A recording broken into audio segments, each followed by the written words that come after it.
The leaders of Malaysia and Indonesia have called for a special ASEAN meeting to discuss the political crisis in Myanmar. Malaysian Prime Minister Muhyiddin Yassin is in Jakarta, where he's called the coup a step backwards for Myanmar. Both leaders say that the situation could affect the peace and stability in Southeast Asia. Saiful Bahri Ismail has the details. Mr. Muhyiddin's visit to Indonesia is his first overseas trip since he took office in March last year. The meeting between Mr. Muhyiddin and Mr. Widodo took place amid the political tension in Myanmar after the military toppled a civilian government on Monday. Before their meeting on Friday, there was expectation for both leaders to share their thoughts about the coup beyond the statements that have been issued by their foreign ministries. Mr. Muhyiddin said he agreed with the suggestion for the foreign ministers of Malaysia and Indonesia to talk to the current ASEAN chair, which is Brunei, to organize a special ASEAN meeting on the political crisis in Myanmar.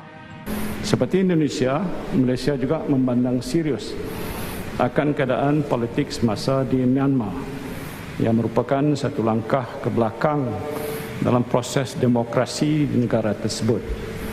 Adalah dikhawatiri pergolakan politik di Myanmar boleh menjejaskan keamanan dan kestabilan di rantau ini. This meeting is expected to involve the foreign ministers of all the ASEAN countries.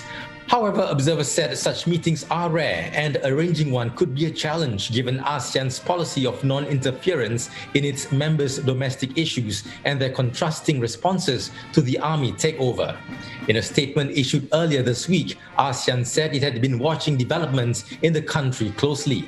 Kita berharap perbedaan politik itu dapat diselesaikan sesuai dengan hukum yang berlaku dan untuk mewujudkan visi komunitas ASEAN, penting bagi kita semua untuk terus menghormati prinsip-prinsip piagam ASEAN, terutama prinsip rule of law, good governance, demokrasi, hak asasi manusia, dan pemerintahan yang konstitusional.